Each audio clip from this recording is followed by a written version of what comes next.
உனக்கு என்ன தெரியும்? நான் 2002 நான் வந்து ஈழத்தை பற்றி பேசியிருக்கேன். நான் வந்து அப்போயே போய் நான் வந்து இவரை பார்த்துட்டு வந்திருக்கேன், தலைவரை பார்த்துட்டு வந்திருக்கேன். என்ன பிரயோஜனம்? ராமேஸ்வரத்தில் வைக்கிறோம். ராமேஸ்வரத்தில் எங்கே வைக்கணும்னா தனுஷ்கோடி முக்கில் வச்சு அது ஈழத்தை பார்க்குற மாதிரி வைக்கணும். புலிக்காக தானே சாவரம். அதுதான் சொல்கிறேன். அதுக்காகவும் உரிமைக்காகவும் சாகர வந்து தமிழர்களுடைய அறத்தை காத்த தெய்வங்கள்னு சொல்லி நான் அந்த அரசர்களை காமிக்கலான்ட்டு போகிறேன் என் பிள்ளைகிட்ட.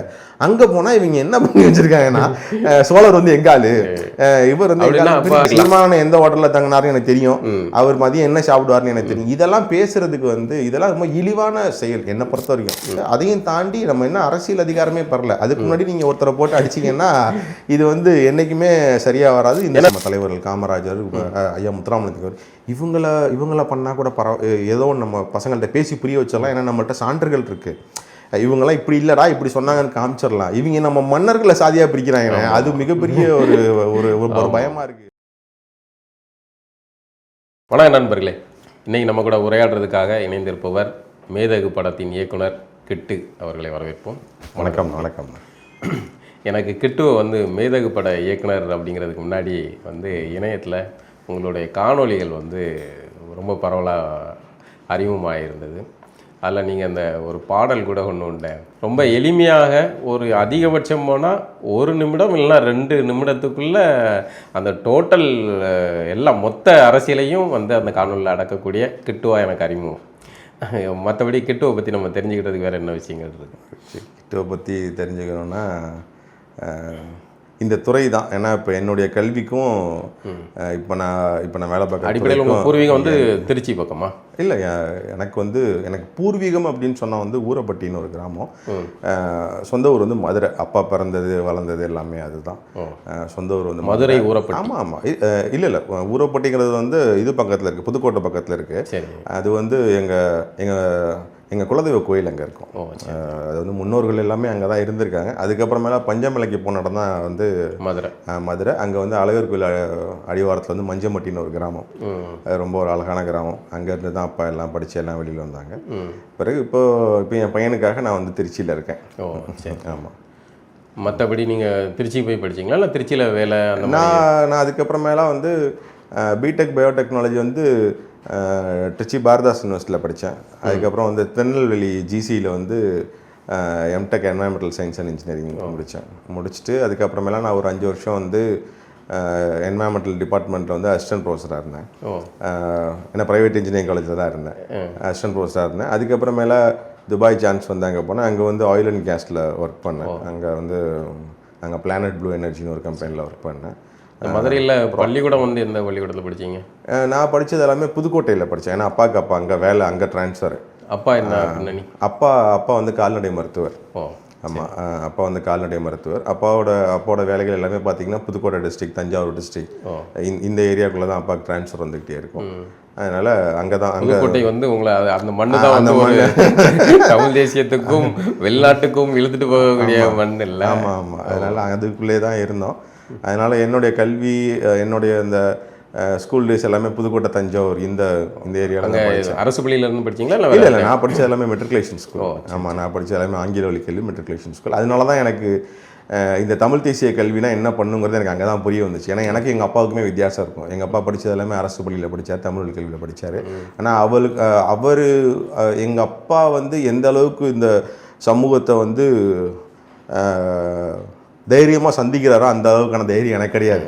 நான் சொல்கிறது பொது சமூகத்தை சொல்கிறேன். அப்போ பொது சமூகத்தில் வந்து என்னுடைய தாயோ தந்தையோ வந்து எந்த அளவுக்கு ரொம்ப தைரியமாக சந்திக்கிறாங்கன்ற அந்த இதை நான் அடிக்கடி பார்த்துருக்கேன். நீங்கள் பார்த்தா தெரிஞ்சிருக்கணும். நம்ம அம்மா அப்பாலாம் வந்து ஒரு சின்ன பிரச்சனைனா கூட டக்குன்னு அந்த இடத்துல கோவப்பட்டுருவாங்க. அது பஸ்ஸோ ட்ரெயினோ எங்கன்னு பார்க்க மாட்டாங்க.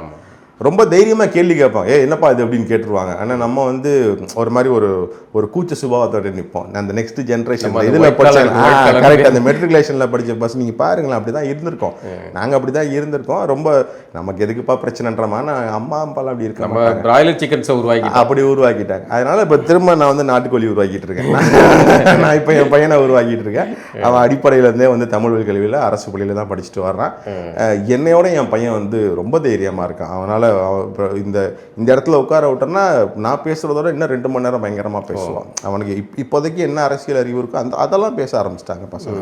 அதனால் அவன் வந்து எங்கள் அப்பா மாதிரி இருக்கான்னு நான் பார்க்கும்போது நான் ரொம்ப சந்தோஷமாக இருக்குது. இந்த காணொலிகள்லாம் பண்ணிக்கிட்டு இருந்தீங்கல்ல? ஆமாம். அந்த ஆசைகள் எப்படி வந்தது? அதுதான் அது நான் காலேஜில் ஒர்க் பண்ணிகிட்டு இருக்கும் போதுலேருந்தே இருந்தது. ஆக்சுவலாக அது சினிமாவுக்குள்ளே இந்த மாதிரி விஷயங்கள்லாம் பண்ணணும் அந்த ஆசையெல்லாம் வந்து நான் காலேஜ் படிக்கும்போது எனக்கு மனசில் நிறையா வந்துச்சு. அப்புறம் 2009க்கு அப்புறமேல அது கொஞ்சம் ரொம்ப வலிமையானது மனசுக்குள்ளே. இந்த விஷயங்கள் எல்லாமே 2009 ஈழ படுகொலைக்கு அப்புறமேலுமே நம்ம ஏதாச்சும் ஒன்று இப்போ நம்மக்கிட்ட ஒரு சின்ன திறமை அது வந்து திறமைன்னு சொல்ல முடியாது, நம்மளை ஐடென்டிஃபை பண்ணி வச்சுருப்போம், நம்மளால் இதை பண்ண முடியும்னு சொல்லி வச்சுருப்போம். ஸோ அதை வச்சு நம்ம ஏதாவது ஒரு விஷயத்த பண்ணி ஆகணுமேனு சொல்லி உள்ளே வந்தது தான். அப்புறம் அந்த தமிழ் தேசிய அரசியலுக்குள்ளே வந்தது. அப்புறம் அண்ணன் சீமானன் கூட பயணித்தது. இல்லை, தமிழ் தேசிய அரசியலுக்குள்ளே எப்படி தான் நீங்கள்? எனக்கு வந்து ஆமாம், இது வந்து என்னுடைய நண்பர்கள் வந்து தஞ்சாவூர் வட்டத்தில், நான் அங்கே தான் நான் ஸ்கூல் படித்தேன். அப்போயே எனக்கு ஓரளவுக்கு தெரியும். அப்புறம் நான் காலேஜ் படிக்கும் போதுமே என்னுடைய நண்பர்கள் வந்து சில பேர் வந்து ஐயா மணியரசன் ஐயாவோட இந்த வகுப்புகளுக்கெல்லாம் போவாங்க. அப்போ நான் ஐயாவை போய் முதல்ல பார்த்துருக்கேன். அப்போ தான் தடவை வந்து மணியரசன் ஐயா பேசுகிறது அப்போ தான் தடவை கேட்குறோம். அப்போ தான் இந்த திராவிடம்னா என்ன, தமிழ் தேசியம் என்னென்னா, ஐயா தஞ்சாவூர் தானே, வீடு அங்கே தான் இருக்கு ஐயாவுக்கு. அப்போ வந்து அங்கே நிறைய அந்த அரசியல் வகுப்பு மாதிரிலாம் நடத்துவாங்க. அப்போல்லாம் வந்து அங்கே பசங்க போவாங்க. அப்போது ஐயாவோட புத்தகங்கள்லாம் அதெல்லாம் வாங்கி படிக்கிறதுக்கான இது கிடைச்சது. அதுக்கப்புறம் தான் இந்த தமிழ் தேசிய அரசியலுக்குள்ள வந்தோம். அப்போ 2013 நம்ம வந்து ரொம்ப வீரியமாக நாம் தமிழர் கட்சிக்குள்ளே இயங்க ஆரம்பித்தோம். ஏன்னா நமக்கான அந்த அரசியல் அதிகாரம் ரொம்ப முக்கியம் அப்படின்ற மாதிரி. அதான் இந்த தமிழ் தேசிய அரசியலுங்கிறது ஆரம்பித்த புள்ளி வந்து ஐயா மணியரசன் கிட்ட தான். நாம் தமிழர் கூட வந்து உறுப்பினராகவே பயணம் செஞ்சாங்க. ஆமாம் ஆமாம், கட்சி பணியாக. ஆமாம் ஆமாம், கண்டிப்பாக. புதுக்கோட்டை இல்லை, தஞ்சாவூர் சட்டமன்ற தொகுதி வேலை பார்த்தோம். அண்ணன் நல்லதுரைன்னு சொல்லிட்டு அவங்க தான் முதல்ல நாம் தமிழ், அதாவது இந்த தமிழ் தேசிய அரசியல் களத்துக்குள்ளேருந்து, தமிழ் தேசிய இயக்கத்துலேருந்து அரசியல் களத்துக்குள்ளே கொண்டு வந்தது. ஆமாம், அதுக்குள்ளே கொண்டு வந்தது அண்ணன் தான், நல்லதுரைன்னு சொல்லிட்டு. அண்ணன் அந்த லாயரு, சட்டமன்ற வேட்பாளர் தான். 2016 தேர்தலில் அண்ணனுக்கு அங்கே தஞ்சாவூரில் வேலை பார்த்தோம். அதுக்கடுத்து தொடர்ந்து நம்ம அதுக்கப்புறமேல தமிழகம் முழுக்க வேலை பார்க்க ஆரம்பிச்சிட்டோம். நம்ம தமிழ் நீங்கள் படித்த படிப்புக்கும் அதை நோக்கி பயணம் செஞ்சு பொருளாதாரம் ஈட்டணும் அப்படின்னு பயணிக்கலையா? இல்லை, அதுதான் நமக்கு அந்த மனசுக்குள்ளே ஒரு ஆசை ஒன்று இருக்கும், அது நம்மளை விடவே விடாது. அதான் சொன்னல 2009 நம்ம வந்து பல பேருக்கும் வந்து இந்த 2009ங்கிற அந்த ஆண்டை மட்டும் இந்த இதுல இருந்து அழிச்சிட்டாலே வந்து இதாயிரும். அது ஆமாண்ணே, எல்லாருமே பல பேரையும் அப்படியே இழுத்து.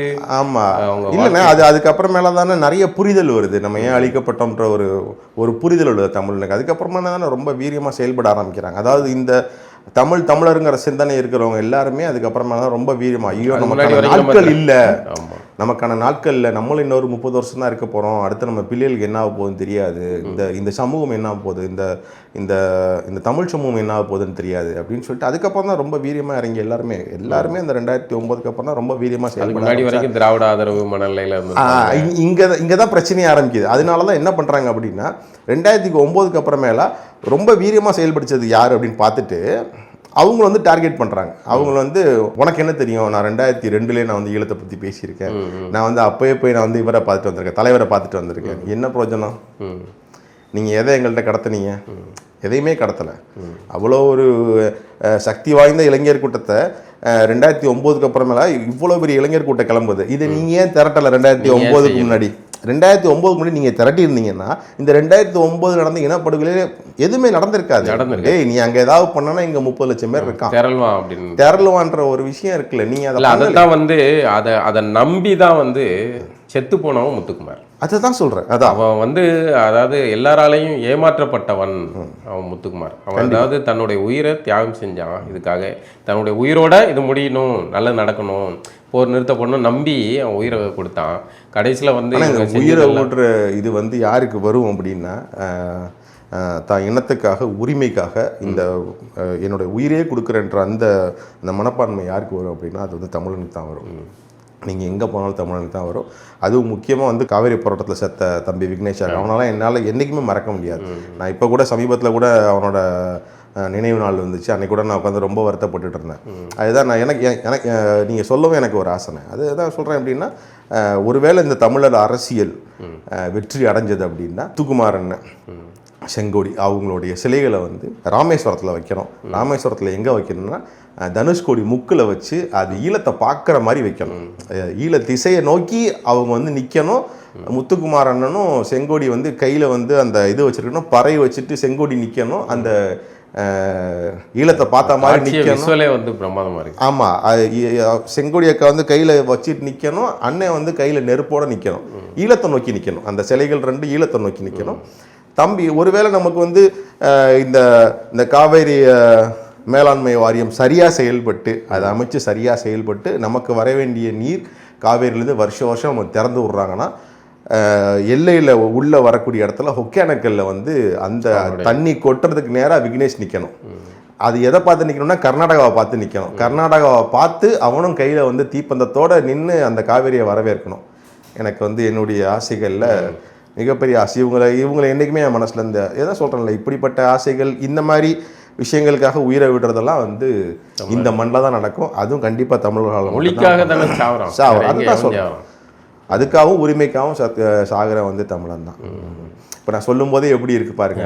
வந்து அப்படி ஒரு ஈழம்ங்கிற ஒரு தேசம் அமைஞ்சு அத்தனை ஆயிரக்கணக்கான மக்களுடைய உயிர் தியாகம் வந்து அதுக்கான ஏதோ ஒரு பலன் அடைச்சி அடுத்த தலைமுறைக்கு தெரியணும். இவன் வந்து உரிமைக்காக செத்த வேண்டாம். அதே மாதிரி அண்ணா ரவு அப்துல் ரவுஃப், ஆமா, அவர் முதல் ஈகி இல்லை. ஆமாம், அதுதான் நான் சொல்கிறேன். இப்போ இதில் தான் இப்போது நீங்கள் இந்த கொரில்லா தாக்குதல்லாம் சொல்லுவாங்க. நீங்கள் அந்த மாதிரி தாக்குதல்லாம் இதெல்லாம் வந்து தமிழர் வரலாற்றிலிருந்து அங்கே போனது தான் எனக்கு புரிய வரும். ஏன்னா இங்கே நிறைய நடந்திருக்கு. இப்போ போர் ரீதியாகவே வந்து அதுக்குன்னு தனி படைகள்லாம் இந்த மாதிரிலாம் இருக்கும். உயிரை தியாகம் செஞ்சு அவங்களோட ஆயுதங்கள் அளிக்கிற படைகள்லாம் தமிழர் படையில் இருந்தது. இன்றைக்குமே அந்த இது இருக்கேன். நடுகள் வழிபாடு வந்து பார்த்தீங்கன்னா சவுத் டிஸ்ட்ரிக்டில் ரொம்ப அதிகமாக இருக்கும். நீங்கள் அந்த ஆமாம், நம்ம இப்போ கும்பிட்ட சாமிகள் எல்லாமே நடுகள் வழிபாடு தான். அதில் வந்து அந்த அந்த அந்த நடுகள்லேயே வந்து அவங்களுடைய சிற்பத்தை செதுக்குவாங்க அந்த காலத்தில். அது எப்படி செதுக்குவாங்க அப்படின்னா அவங்களுடைய முகங்களோ அந்த மாதிரிலாம் இருக்காது. அவங்களுடைய இறுதியாக அவங்க நின்று அந்த ஆக்ஷன்னு சொல்லுவாங்க. அவங்க வந்து எப்படி நின்னாங்க, ஒருவேளை கையில் வாளோட நின்னாங்களா இல்லை கல்லோட நின்னாங்களா, அதுதான் அதில் வந்து பொறிக்கப்படும். அந்த அந்த அந்த நடுகள் வழிபாடுலேயே அது ரொம்ப முக்கியமான சிறப்பு. அவன் வந்து கடைசியாக எப்படி நின்னாங்கிறது வந்து அதில் வந்திருக்கும். அதுதான் நான் இப்போ இந்த சமூகத்துக்கான ஒரு அரசியல் கிடச்சிருச்சுன்னா, இந்த விஷயங்கள்லாம் கிடச்சிருச்சுனாலே அதெல்லாம் பார்க்குறதுக்கு நமக்கு வந்து ஒருவேளை இந்த ஜென்மத்துக்குள்ள அதெல்லாம் நம்ம பார்த்துட்டோம் அப்படின்னா அதை விட காலத்திலே பார்த்துறதுனால அது பெருங்கனவு அதை நோக்கி தான் பயணம் போடுறோம். இல்லைன்னா நம்ம என்னைக்கோ இதெல்லாம் தாண்டி எனக்கு இப்போ இந்த பொருளாதாரத்தை ஈட்டுறதா இருக்கட்டும் அங்கெல்லாம் ஓடி இருக்கலாம். ஆனால் நமக்கு ஒரு கனவு இருக்குது. இல்லைன்னா அது வரலாறு நம்மளை தப்பாக சொல்லிடும். நீ என்னடா பண்ணன்னு கேட்டுறோம். நீங்கள் தமிழ் தேசிய அரசியல் அது இதுன்னு பேசுகிறீங்க, உன் இனத்துக்காக நீ என்னடா பண்ணன்னு கேட்டுறோம். நம்ம வழி மாதிரி இன்னொருத்த காசு கொடுக்குறான்றதுக்காக நம்ம போய் இன்னொருத்தர் நின்ட்டோன்னு வைங்களேன், அதுவும் நம்ம எதிர்கிட்டே போய் நின்ட்டோன்னு வைங்களேன், அதை விட அசிங்கமாக நம்ம வரலாறு நம்மளை பேசாது. நின்றோம் ஆகிறதுக்கு சம்பந்தம். ஆமாம், அதுதான் சொல்கிறேன், நின்றோம். அதனால பொருளாதாரத்தில் எவ்வளோ கஷ்டப்பட்டாலும் நம்ம இந்த மாதிரி காலத்தில் தான் நிற்கணும். இப்படிப்பட்ட படைப்புகள் தான் பண்ணணும்னு உறுதியோடு இருக்கும். எப்படி திரைத்துறையை தேர்வு பண்ணீங்க? அதான் அப்போலேருந்து இல்லை இந்த ஷார்ட் ஃபிலிம்ஸ்லாம் அப்போலேருந்தே பண்ணுவோம். நிறையா காலேஜ் டேஸ்லேருந்தே இந்த மாதிரி ஷார்ட் ஃபிலிம்ஸ் இது எல்லாமே பண்ணி யாரும் முன்னத்தி ஏறி யாரும் பார்த்து அப்படி இல்லைண்ணா, அப்படி இல்லை. ஆனால் எங்கள் தாத்தா வந்து குத்தாடி, எங்கள் தாத்தா வந்து கூத்து கலைஞர், அதோட சேர்த்து விவசாயம் பண்ணுவார். தாத்தா வந்து விவசாய கூலியாக தான் இருந்தாங்க. அவங்களுக்கு நிலங்கள்லாம் இருந்தது, ஆனால் இருந்தாலும் இப்போ மற்ற நிலங்களுக்கு போகிறது அதில் வந்து விவசாய கூலியாக தான் இருந்தாங்க. அது இல்லாமல் இரவு நேரங்களில் இந்த மாதிரி கலை அதில் முழுமையாக இருந்தாங்க. அதுலேருந்து வந்துச்சா அப்படின்லாம் நமக்கு சொல்ல முடியாது. இது நம்மளாக சில விஷயங்களை கற்றுக்கிறது தான். அதனால வந்து சின்ன வயசுலேருந்தே ஸ்கூல் காலேஜ் அதிலெல்லாம் வந்து நிறையா இந்த மாதிரி ட்ராமாஸ் பண்ணுறது, ஆடல், இந்த மாதிரி நிறையா பாட்டு பாடுறது, அந்த மாதிரி. எனக்கு உங்ககிட்ட ரொம்ப பிடித்த விஷயமே வந்து பார்த்தீங்கன்னா, அதை ஆரம்பத்தில் சொன்னேன்ல, அந்த எளிமையாக ஒரு விஷயத்த கடத்துற யுக்தி வந்து அது நம்ம மொழிக்கானதுண்ணே. நீங்கள் எவ்வளோ பெரிய எவ்வளோ படைப்பாளிகள் நான் பார்த்துருக்கேன். எனக்கு உங்ககிட்ட அந்த ஒரு ரொம்ப தனி சிறப்பாகவே இருக்குது. எனக்கு அதனால அது காரணமே இந்த மொழி தான். அது காரணமே இந்த மொழி தான். நீங்கள் எவ்வளோ பெருசாக இருந்தாலும் இப்போ வள்ளுவர் வந்து 2 அடியில் சொல்கிறாங்க இல்லையா? அவ்வளோ பெரிய விஷயம் அதுதான் சொல்கிறேன், 2 அடியில் சொல்லுவாங்க. இதுவே ஔவையார் வந்து 2 வார்த்தை 3 வார்த்தையில் சொல்லிட்டு போயிடுவாங்க. 2 வார்த்தையில் மிகப்பெரிய விஷயத்த சொல்லிட்டு போயிடுவாங்க ஔவையார். இது வந்து நம்ம மொழிக்கான சிறப்பு. இந்த மொழியை கற்றனால தான் இந்த மொழி நமக்குள்ளே போனனால தான், அந்த மொழியை நம்ம உணர்வாக நேசிக்கிறதுனால தான் அந்த மொழி நம்மளுக்கு உதவி பண்ணும். டேய் நான் இருக்கேன், நீ எதுவும் கவலைப்படாத, உன்னால இந்த விஷயத்த நாடி நரம்பெல்லாம் உன்னால இந்த ஒரு 2 வரியில இந்த விஷயத்த சொல்ல முடியும். அப்போ ஒரு ஒரு எழுத்தாற்றல்ல 2 வரியில நீ வந்து உலகத்தை அடக்க முடியும் அப்படின்னா, என்னென்ன கருவி வச்சிருக்கோம், கேமரா வச்சிருக்கோம், மைக் வச்சிருக்கோம், எவ்வளோ வச்சிருக்கோம், லைட்டோட உட்காந்துருக்கோம், இதுக்குள்ளே அடக்க முடியாதா? அதனால அதுதான் சொல்கிறேன். அது வந்து நம்ம மொழியை நேசிச்சோம்னாலே அது உள்ளே வந்துடும். இந்த திராவிடத்தையும் தமிழ் தேசியமும் ஏன் நீங்கள் வந்து திராவிடத்தை எதிர்க்கிறீங்க அப்படின்னு 2 நண்பர்கள் உரையாடல் இருக்கும். ஆமாம் ஆமாம். அதை கடைசியாக ஃபோன் ரிங் ஆக்சுவலாக என்னென்னா, நம்ம வந்து ரொம்ப முக்கியமாக என்னென்னா, இந்த பிளாக் புக்குன்னு ஒன்று இருந்துச்சு. பிளாக் புக் வந்து இவர் பெரியாரோட சிந்தனைகள் இருக்கும், ப்ளூ புக்கில் வந்து அம்பேத்கரோட சிந்தனைகள் இருக்கும், ரெட் புக்கில் வந்து மார்க்சிய, ஆமாம் அந்த சிந்தனைகள் இருக்கும், கம்யூனிசம் சிந்தனைகள் இருக்கும். இப்போ அதில் பிளாக் புக் எடுத்து வச்சு பார்க்குறோம், முன்னுக்கு பின் வந்து எல்லாமே முரண்பாடு. ஒரு இதில் என்ன பார்க்குறோன்னா, விடுதலையில் எழுதுறாரு, ராமசாமி எழுதுறாரு. என்ன எழுதுறாரு அப்படின்னா, காதலுங்கிறது ஒரு அற்ப விஷயம்னு எழுதுறாரு, அதுக்கு பின்னாடி இளைஞர்கள் போகக்கூடாதுன்னு எழுதுறாரு. அந்த பிளாக் புக்கில் கொஞ்சம் தூரம் தாண்டி வந்தோம்னா இன்னொன்று எழுதுறாருன்னா, காதலை வச்சு தான் சாதி அழிக்க முடியுங்கிற. உங்களுக்கு புரியுதா என்ன சொல்றது? இது 2மே வந்து ரொம்ப முரணான கருத்து இல்லையா? இது நீங்கள் அற்ப விஷயம்னு சொல்லிட்டு அந்த விஷயத்தை வச்சு தான் இப்போ நாங்கள் எதை பின்பற்றணும்? நான் காதலிக்கவா வேண்டாமா, அந்த கேள்வி தான் அந்த இதில் கேட்டிருப்போம், அந்த சின்னதில் கேட்டிருப்போம். இப்போ நான் காதலிக்கமா வேணாம்னு கேட்டபோது தான் அவனுக்கு வந்து அந்த ஃபோன் கால் வரும், அதில் வந்து ஒரு தெலுங்கு பாடல் வரும், அதை எடுத்து அந்த பையன் பேசுவாப்புல. அப்போ தான் கண்டுபிடிப்போம், நீ எடுத்த மாதிரி உட்காந்து நீ என்கிட்ட இவ்வளோ நேரம் யார் தமிழர்னு அந்த பையன் கேட்டுக்கிட்டே இருப்பான். அப்போ திராவிடத்துக்கு விளக்கம் சொல்லுங்க அது சொல்லுவான். அப்புறம் வந்து முக்கியமாக என்னென்னா, இப்போ ஈவே ராமசாமி அவர்களே ஒரு விஷயத்த ரொம்ப தெளிவாக சொல்லியிருக்காங்க. எப்படி சொல்லியிருக்காங்கன்னா, நாங்கள் வந்து இப்படி கூட வச்சுக்கலாம், நாங்கள் வந்து ராமசாமியை பின்பற்ற ஆட்கள் கூட நீங்கள் வச்சுக்கோங்க,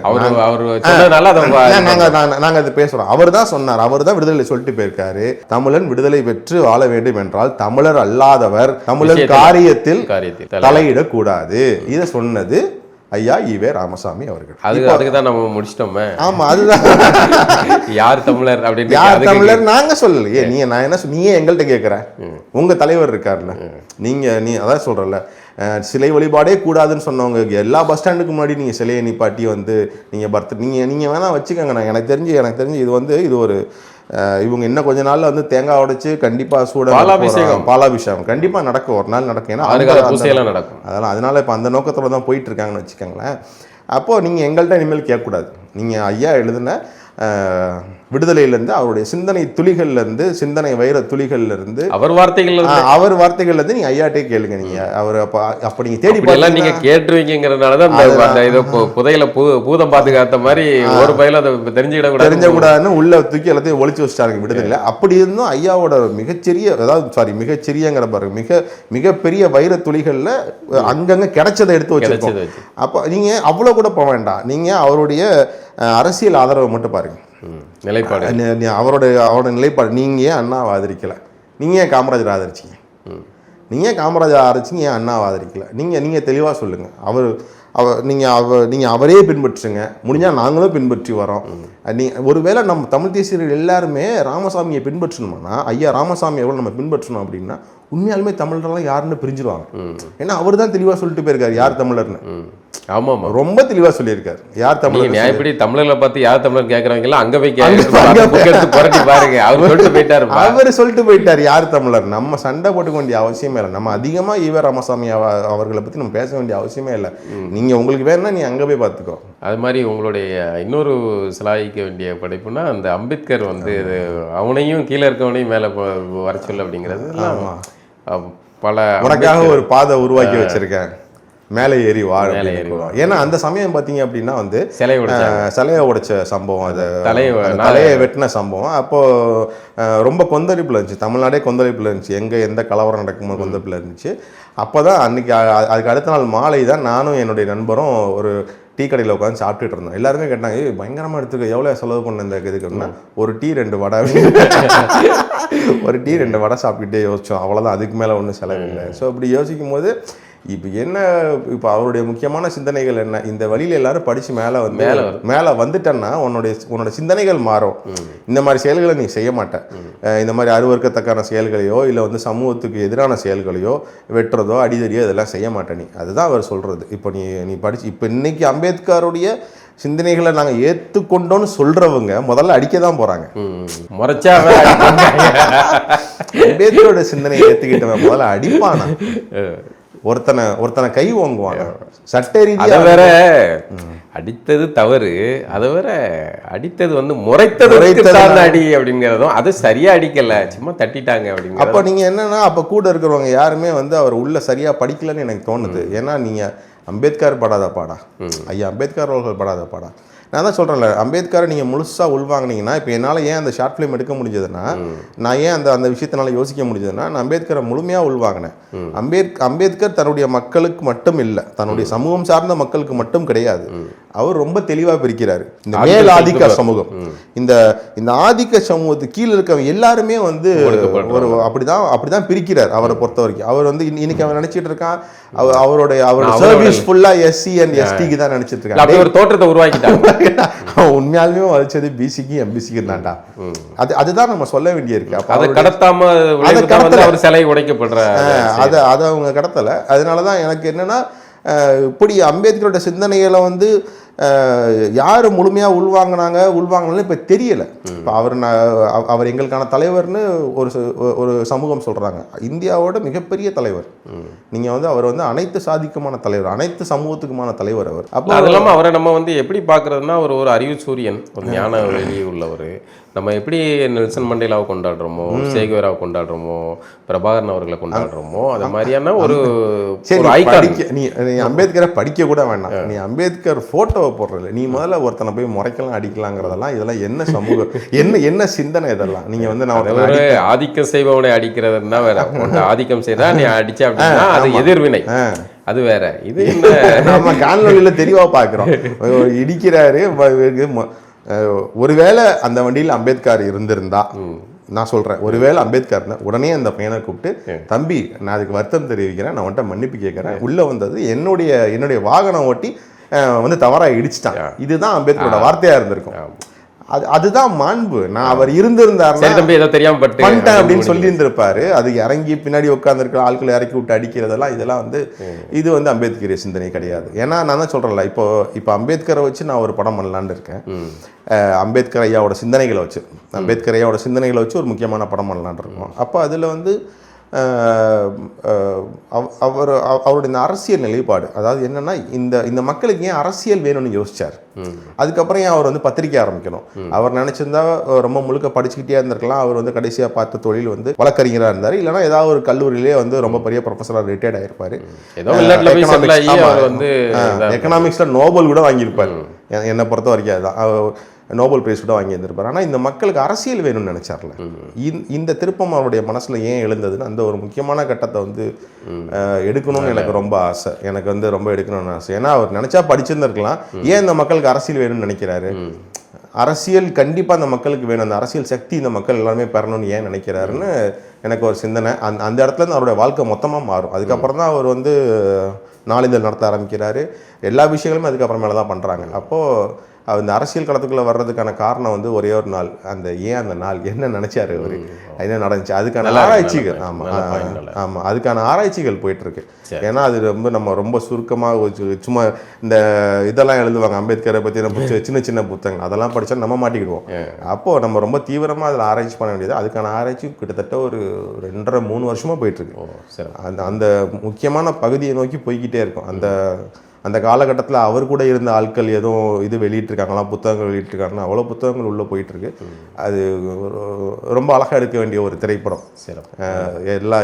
எல்லா சமூகத்துக்குமான அரசியல் தானே பண்ணார் அவர்.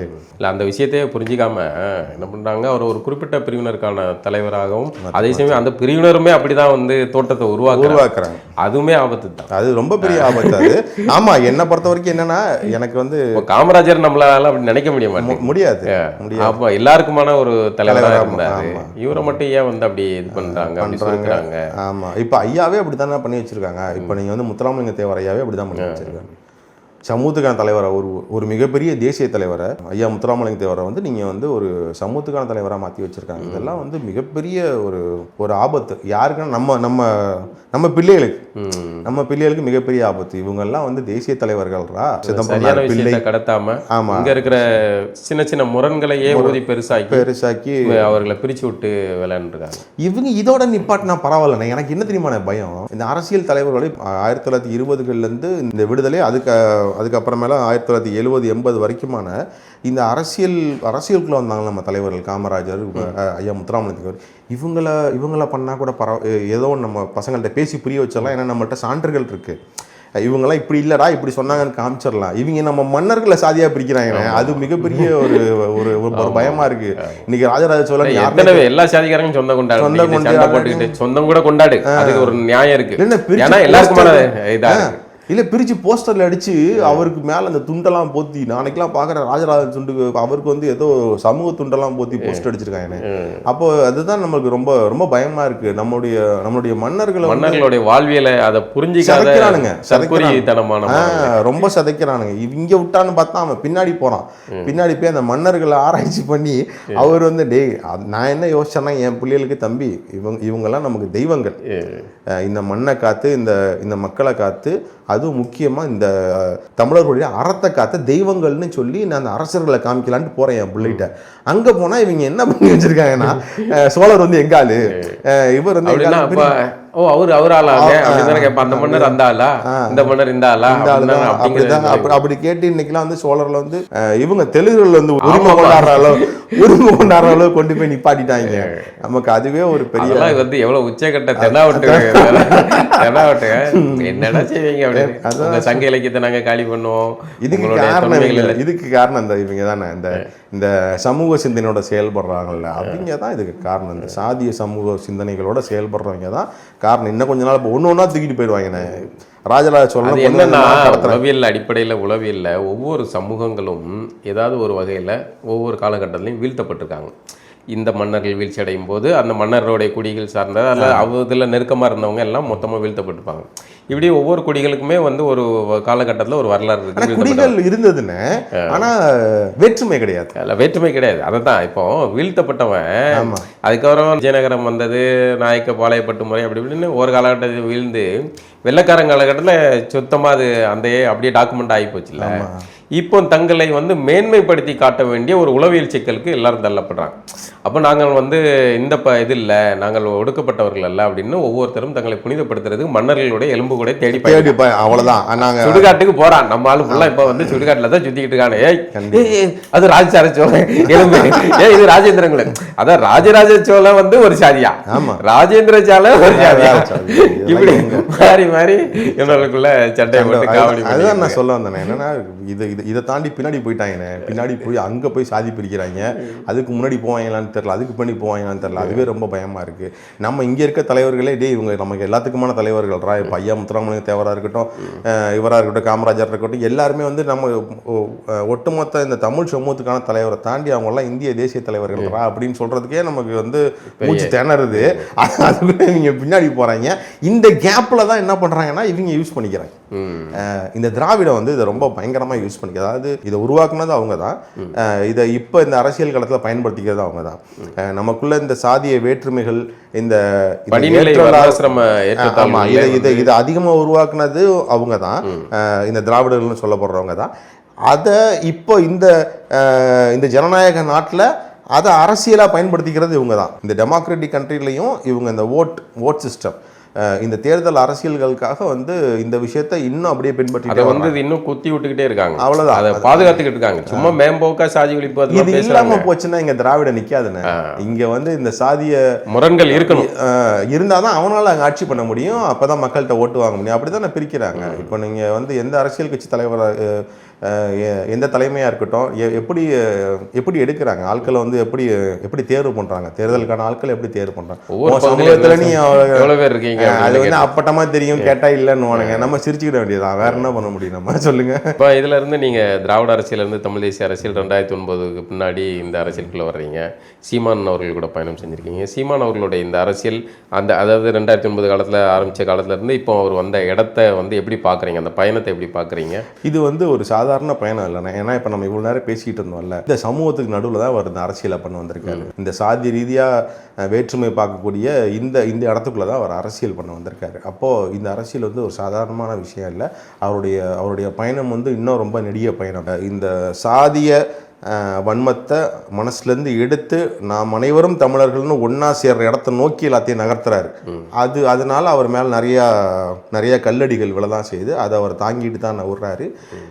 இந்த விஷயங்களை திரும்ப ஒருத்தரை வந்து நாம் தமிழர்னு பேசி கொண்டு வராரு பாருங்களேன். அதுக்கான வந்து எனக்கு தெரிஞ்சு இந்த சீமானனுக்கு பதிலாக வேற யார் இந்த இடத்துல நின்று இருந்தாங்கன்னா இந்நேரம் விலகியிருப்பாங்க.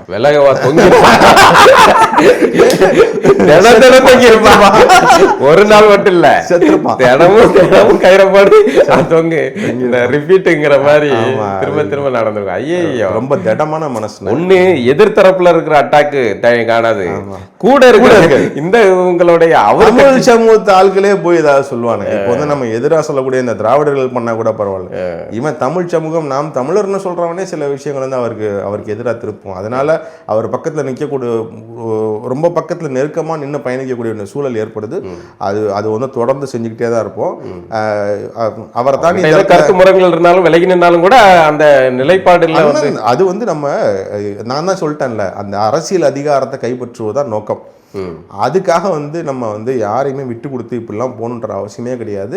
எனக்கு தெரிஞ்சு நீங்கள் வந்து சீமானண்ணனை வந்து இன்னைக்கு வந்து அவர் கட்சியை விட்டு விலகி எல்லாம் வெளில போகிறாங்கல்ல, வெளில போனாலுமே எனக்கு தெரிஞ்சு ஒரு 90% வந்து அவருக்கு தான் ஓட்டு. ஆமாம், போக முடியாது. ஓட்டுன்றது அண்ணனுக்கு தான் விழுகும். இன்னைக்கு மாற்று கட்சிகளில் சில பேர் போயிருந்திருக்கலாம், அவருக்கு அகெயின்ஸ்டாக பேசலாம், எதிர்கருத்துக்கள் எடுத்து முன்வைக்கலாம். ஏன்னா அவங்கெல்லாம் அவர் கூடயே இருந்து பழகுனவங்க, விஷயத்தை பார்த்தவங்க. அது வந்து தவறு. என்னை பொறுத்த வரைக்கும் அது வந்து ரொம்ப ஒரு நாகரிகமற்ற செயல். ஒருத்தன் கூடயே பழகிட்டு அவனுடைய விஷயங்கள் எல்லாமே தெரிஞ்சுக்கிட்டு அவன் என்ன பண்ணுறாங்கிற விஷயத்த அதையே வந்து அவனுக்கு எதிராக ஆயுதமாக பயன்படும். உன்னை நம்பி தான் அவன் கூட சேர்த்து பயணிச்சான். அதையே நீ அவனுக்கு எதிராக ஆயுதமாக திருப்புறதெல்லாம் வந்து ஒரு இழிவான செயல். என்ன பொறுத்தவரைக்கும் அரசியல் ரீதியாக முரண்பாடு இருக்கா? அரசியல் கருத்துக்களை பேசி நீ பண்ணனா எனக்கு பிடிக்கல, நீ ஈவே ராமசாமியை பேசுறது எனக்கு பிடிக்கல, நான் அவன் கட்சியை விட்டு வெளில போறேன், அங்க போய் ஈவே ராமசாமியை பத்தி ஏன் நீ பேசுனேன்னு பேசு, அது நியாயம். சீமானன் எந்த ஹோட்டல்ல தங்கினாரு எனக்கு தெரியும், அவர் மதியம் என்ன சாப்பிடுவார்னு எனக்கு தெரியும். இதெல்லாம் பேசுறதுக்கு வந்து இதெல்லாம் ரொம்ப இழிவான செயல் என்னை பொறுத்த வரைக்கும். இப்போ நானே ஒருத்தர் கூட பயணிக்கிறேன், நான் அவரை விட்டுட்டு வெளியில வர்றேன், எனக்கு மனசுல ஒரு பிரச்சனை இருந்ததுன்னா நான் அவர்கிட்ட தான் திட்டுவேன். அவர் தான் தனிப்பட்ட முறையில் திட்டுவேன், ஃபோன் பண்ணி தரேன். அதுக்காக நீங்க வேணா பாருங்க, எந்த ஒரு நேர்காணல் என்னோட நேர்காணல் எதை வேணாலும் அலசி பாருங்க. என்னை விட்டுட்டு இல்லைன்னா நான் அவரை விட்டுட்டு வெளில வந்தேன், என்னை விட்டுட்டு ஒருத்தர் வெளில போனார், எங்க 2 பேத்துக்குள்ள கடுமையான சண்டைன்னு அவங்கள பத்தி நான் விமர்சனம் பண்ணியிருக்க மாட்டேன். அது வந்து ஒரு இழிவான செயல். அது வந்து ரொம்ப பொதுத்தளத்தில் வந்து பேசுறது செய்யுதுங்க. அதையும் தாண்டி நம்ம என்ன அரசியல் அதிகாரமே பெறல. அதுக்கு முன்னாடி நீங்க ஒருத்தரை போட்டு அடிச்சீங்கன்னா இது வந்து என்னைக்குமே சரியா வராது. இந்த தமிழகத்துக்கு வந்து தேர்தல் அரசியலுக்கான ஆட்களே வரல. அதாவது தேர்தல் அதிகாரத்தை கைப்பற்றுறது அப்படிங்கிற இடத்தை நோக்கி நகரவே இல்லை. இப்போ தான் அதுக்கான ஒரு சாத்தியக்கூறுகளே உருவாயிருக்கு. அதனால வந்து அவருடைய பயணங்கிறது ரொம்ப குறுகிய பயணம் முடியாது. அதுக்கான ஆளுமைகளை தான் அவர் அதிகமாக தயார் செஞ்சுட்டு வராரு. அந்த ஆளுமைகள் வந்து அவருக்கு அடுத்து நிறைய கல்லடிகள் வாங்க ஆரம்பிச்சிட்டாங்க. எனக்கு தெரிஞ்சு இது ஒரு நெடிய பயணம், நீண்ட பயணம், ரொம்ப நீண்ட பயணம்.